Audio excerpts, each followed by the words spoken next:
Latvijas zelta talantiem iemirdzēties palīdz zelta zivtiņi.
Kārlis Stenders ar savu lielisko ģitāras spīdzināšanu.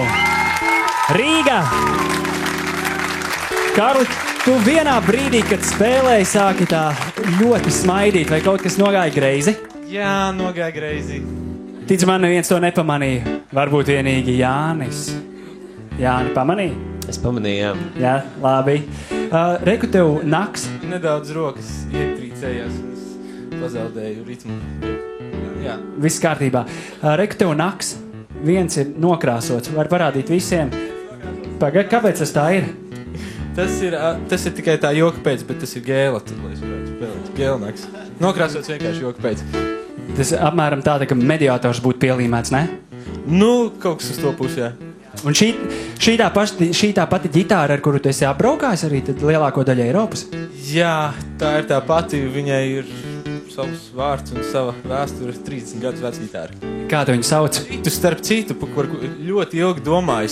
Es ļoti gribu atrast šīs ģitāras iepriekšējo saimnieku, kas bija mans pirmais skolotājs. Vārdā Raimonds un uzvārds, man liekas, viņam sākās ar U. Es nekādu nevaru viņam atrast, jo es gribu parādīt, kas ir noticis ar viņu ģitāru. Un, tur esi, tad atsaucies. Kā tu sauc ģitāru? Varbūt tā arī sauc Raimonds U. Nebūs vīriešu dzimtā, nē. Labi, paldies. Jāni, lūdzu tavs komentārs. Jā, nu es pamanīju to asins šalti. Jā, Šmuca. Tāpēc droši vien arī nevarēja kaut ko parādīt. Tur jā, viņš pārplīstā. Jā, es redzēju. Es drīzāk to redzēju. Jo, nu jā, tā, noskaņēja baigi farši, bet es jau pat gribētos tev vēl kaut ko paprasīt nospēlēt, bet man negribās atkal tev prasīt dēļ tā pirksta. Droši. Var, jā? Nē, bet, teiks, ka es spīdzinu cilvēkus.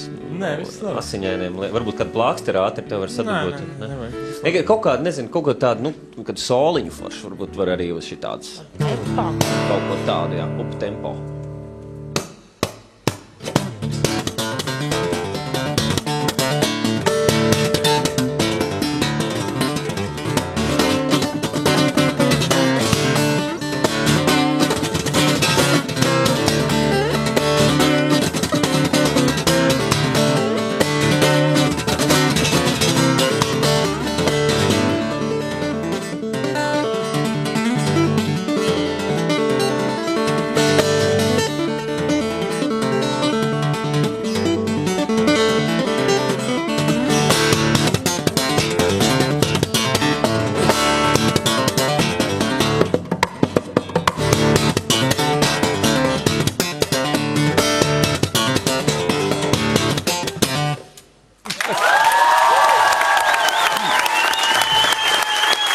Karsti, Kārli, karsti! Bravo, un es domāju, ka visi arī skatītāji ļoti noteikti jau ekrānos ir tas daudz labāk redzams, jo tas ir caur sāpēm dzimusi muzika šodien. Tiešām paldies tev liels. Jāna, lūdzu, tavs komentārs. Nu, redz, es nebiju domājis, ka man varēs ar asinīm paņemt, bet paņēma. Nē, nu, baigi. Tie tiešām malacis un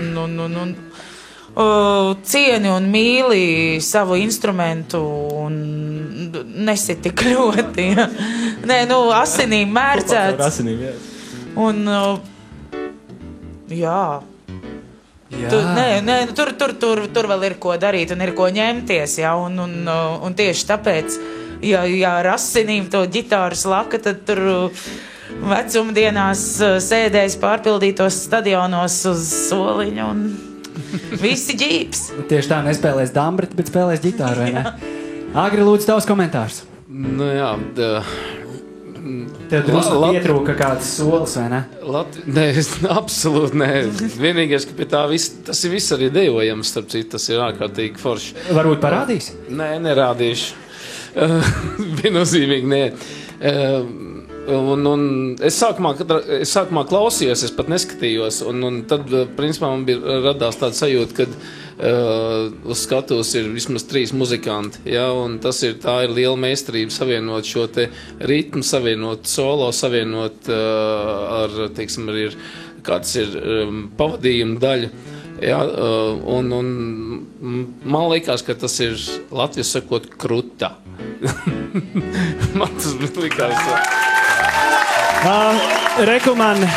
Kārli, viena no manām 12 balsīm galvā teica, ka nu pat producentē esot piezvanījis Andris Ērglis un gribot tavu telefonu numuru.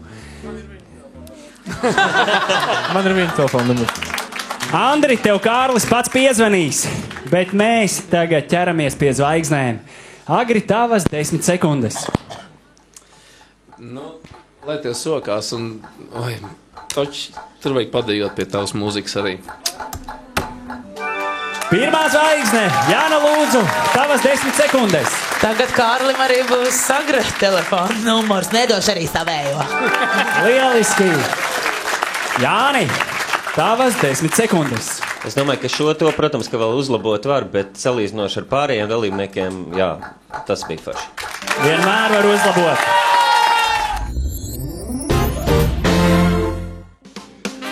Latvijas zelta talantiem iemirdzēties palīdz zelta zivtiņa.